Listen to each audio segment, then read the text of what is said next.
All India मजलिस इत्तेहादुल मुस्लिमीन के बिहार प्रदेश अध्यक्ष को लेकर सियासी माहौल फिर बिहार में गर्म हो चुका है। ऑल इंडिया मजलिस इत्तेहादुल मुस्लिमीन के बिहार प्रदेश अध्यक्ष अख्तरुल ईमान ने अपने पांचों विधायकों के साथ लगातार कई दिनों से सभी पदाधिकारियों से मुलाकात पटना में कर रहे हैं और ख़ास तौर पर जो सीमांचल की बदहाली पर वो चर्चा कर रहे हैं। खास मुलाकात जब उन्होंने मुख्यमंत्री नीतीश कुमार से मुलाकात की और वहां पर तस्वीर वायरल हुआ तो ये तस्वीर अब विपक्ष के खेमे में जाकर उनके लिए मसाला साबित हो रहा है।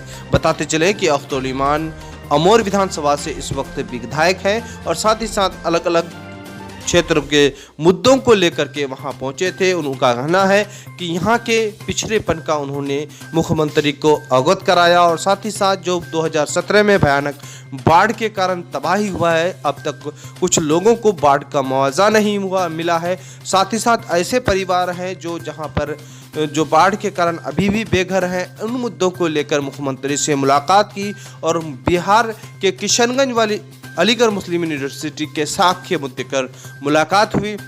साथ ही साथ यहाँ के सड़क पुल पुलिया को लेकर उन्होंने जिक्र किया।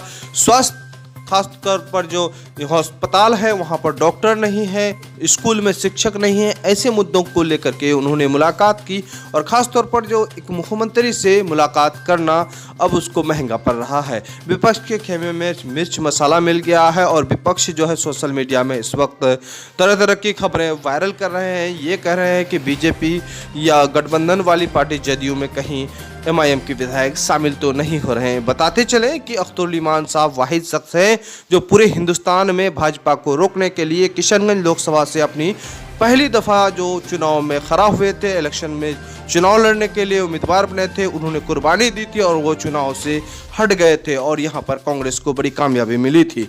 तो ऐसे लोगों पर इल्ज़ाम लगाना, ऐसे लोगों के फ़ोटो को लेकर तोड़ मरोड़ कर पेश करना, ये कहीं दुरुस्त साबित नहीं हो रहा है। लोग जान रहे हैं कि बैरिस्टर असदुद्दीन ओवैसी की पार्टी और बैरिस्टर असदुद्दीन ओवैसी के वसूलों पर चलने वाले आदमी कभी भाजपा से समझौता नहीं कर सकता है।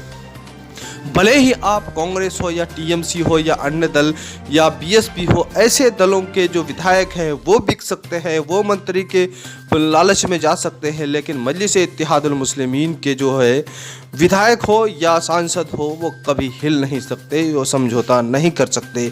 ये पार्टी के विचारधारा के खिलाफ है। आपको बताते चलें कि मजलिस इत्तेहादुल मुस्लिमीन को लगातार कई तरह से टारगेट किया जा रहा था, चुनाव के वक्त भी और अभी भी इस वक्त जो है बंगाल चुनाव से पहले कई तरह से टारगेट किया जा रहा है। फिलहाल जो असदुद्दीन ओवैसी साहब के बिहार प्रदेश अध्यक्ष अख्तरुल ईमान साहब ने बयान भी दिया है कि उन्होंने बिहार के मुख्यमंत्री नीतीश कुमार से क्यों मुलाकात की और ख़ास तौर पर जो है विपक्ष को जोरदार तमाचा मारा है।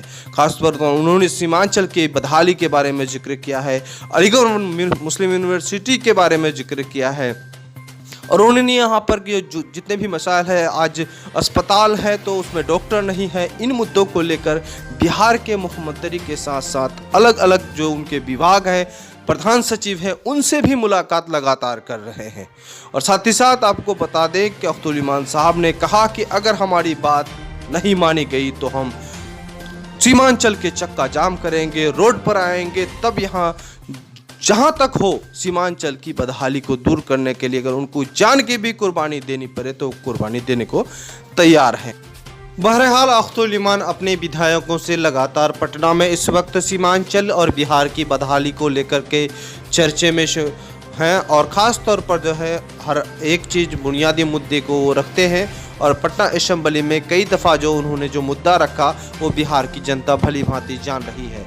अब देखना ये है कि इन मुद्दों को, बेबुनियादी मुद्दों को लेकर के विपक्ष कितना मसाला मारता है। आपको बता दें कि जहां देश की राजनीतिक में अभी बिहार को लेकर चिंतित है, वहीं अब बंगाल को लेकर के चिंता सता रही है, क्योंकि बिहार में शानदार जीत के बाद निगाहें बंगाल पर है।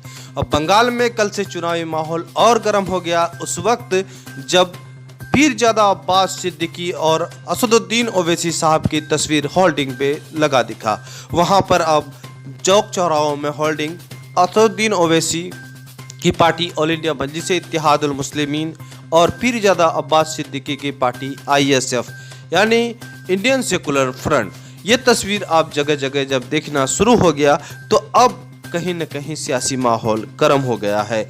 आपको पहले भी ये जानकारी दिए थे कि पीरजादा अब्बास सिद्दीकी साहब का 100 सीटों पे बहुत ज़्यादा पकड़ है और वहाँ पर जो ममता दीदी है 100 सीटों को लेकर के वो अच्छे खासे राजनीति कर रहे थे और उस वक्त जो है अब्बास सिद्दीकी साहब ममता दीदी के खेमे में थे और उनको लेकर के इस 100 सीटों पर खेल खेल रही थी।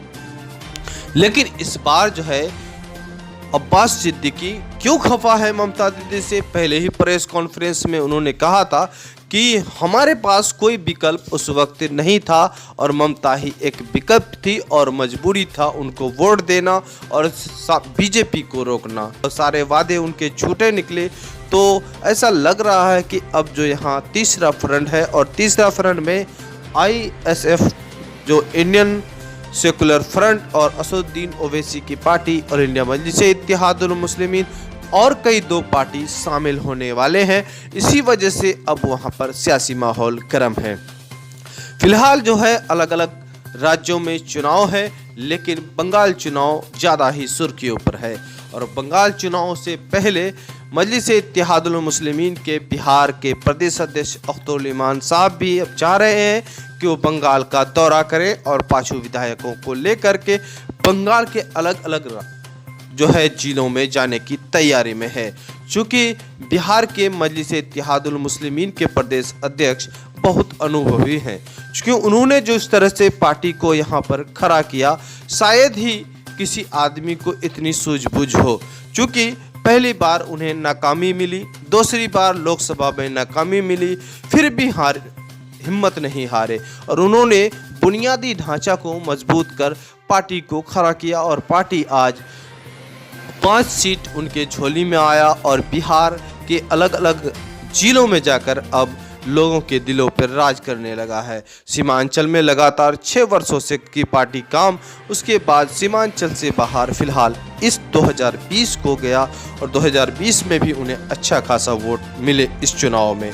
तो एक अनुभवी प्रदेश अध्यक्ष का वहां पर जाना बहुत ही सराहनीय होगा। फिलहाल जो है कि बंगाल चुनाव का सियासी माहौल अभी गर्म है। मौलाना पीरजादा अब्बास सिद्दीकी साहब को लेकर के सुर्खियों में है और इस दफ़ा जो है MIM की टीम अब बंगाल के दौरे पर है। ख़ासतौर पर माजिद हुसैन अभी वहां पर डटे हुए हैं जो बिहार के इलेक्शन इंचार्ज थे। ऐसा लग रहा है कि बिहार के जो मॉडल, चूँकि हैदराबाद मॉडल बिहार चुनाव लड़ा था और बिहार मॉडल अब बंगाल चुनाव लड़ेगा, इसी वजह से हैदराबाद की पूरी टीम वहां पर पहुंची हुई है और सर्वे कर रही है। चूँकि बहुत वक्त कम है, मार्च अप्रैल माह तक वहां पर चुनाव होना है और उससे पहले सारे सीटों का सर्वे करना है, खास कहां से उन्हें जीत मिल सकती है उन जगहों का समीक्षात्मक बैठक करना है, कार्यकर्ताओं के साथ बैठक करना है, पार्टी के कैंडिडेट को देखना है, टिकट का बंटवारा करना है। इस तरह की बहुत सारी बात है। इसी वजह से अभी ऑल इंडिया मजलिस-ए-इत्तेहादुल मुस्लिमीन जो है सारे चुनाव को नज़रअंदाज कर अब बंगाल चुनाव पर निर्भर है। हालांकि उत्तर प्रदेश में पंचायत चुनाव है और वहां पर भी मजलिस-ए-इत्तेहादुल मुस्लिमीन कि जो है टीम काम कर रही है। दिल्ली में पंचायत चुनाव है, वहाँ भी काम कर रही है। गुजरात में नगर चुनाव है, अहमदाबाद में ख़ासतौर पर 15 वार्डों से चुनाव लड़ने की तैयारी मूड में है। तो उत्तराखंड में भी अभी चुनाव का माहौल गर्म है और वहाँ पर भी पंचायत चुनाव से शुरू है। लेकिन विधानसभा चुनाव मेन फोकस विधानसभा चुनाव और लोकसभा चुनाव है और विधानसभा चुनाव बंगाल में है और बंगाल में बिहार से ज़्यादा उम्मीद टिकी हुई है, क्योंकि 100 सीट जो है वहाँ पर मुस्लिम बहुबल सीट है और ऐसे सीटों में मजलिस-ए-इत्तेहादुल मुस्लिमीन का जिस तरह से पकड़ मजबूत दिखाई दे रहा है, ऐसा लग रहा है कि वहाँ पर जो है यहाँ बिहार में जहाँ 5 सीटों पर कामयाब मिली थी वहाँ पर 5 पर 1-0 और लग जाएगा, 50 सीटों पर कामयाबी होना तय है। जो अब्बास सिद्दीकी साहब का भी कहना है कि यहाँ पर 40 से 50 सीट बंगाल में मजलिस इत्तेहादुल मुस्लिमीन के गठबंधन को मिल सकता है।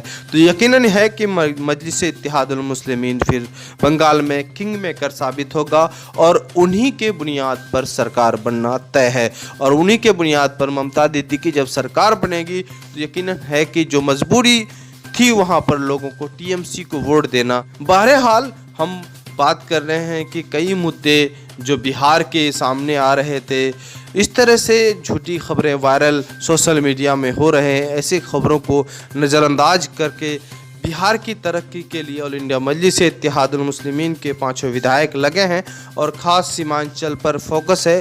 सीमांचल पिछड़ा क्षेत्र है, बंगाल से सटा हुआ क्षेत्र, नेपाल के सटा हुआ क्षेत्र, ऐसे क्षेत्र जो है वहाँ पर हैं जहाँ पर पसमानदा है, शिक्षा से स्वास्थ्य से पसमानदा है और बाढ़ से निजात दिलाने के लिए हर प्रयास जो है संभव कर रहे हैं। और 5 विधायकों का जो रोल है ऐसा लग रहा है कि ये मॉडल साबित होगा और यही मॉडल पूरे बिहार के लिए जाएगा और साथ ही साथ बंगाल में भी इसका असर पड़ेगा। फिलहाल आज इन्हीं मुद्दों पे चर्चा करना मौजूद था। चूँकि ऑल इंडिया मजलिस इत्तेहादुल मुस्लिमीन को बिहार में बदनाम करने की एक साजिश रची जा रही थी और लोगों के जहन पर डालना था कि मजलिस इत्तेहादुल मुस्लिमीन के विधायक कभी भाजपा से समझौता नहीं करेगी या नहीं कर सकती है। इस तरह की बेबुनियादी खबरों पर लोग ध्यान मत दें और ख़ास तौर पर ऑल इंडिया मजलिस इत्तेहादुल मुस्लिमीन जो है सीमांचल और बिहार के विकास के लिए हर संभव प्रयास कर रही है और इस बार फिर बंगाल के लोगों को मौका है और उन्हें भी चाहिए कि मजलिस इत्तेहादुल मुस्लिमीन को मौका देकर एक अच्छा बेहतर बंगाल बनाने के बारे में सोचे। फिलहाल आज यहीं तक। आप देख रहे हैं द मैसेज न्यूज़। हमारे न्यूज़ में इस तरह से न्यूज़ पाने के लिए सबसे पहले चैनल को सब्सक्राइब करें, अच्छा लगे तो लाइक करें और दोस्तों को शेयर करें। खुदा हाफिज़।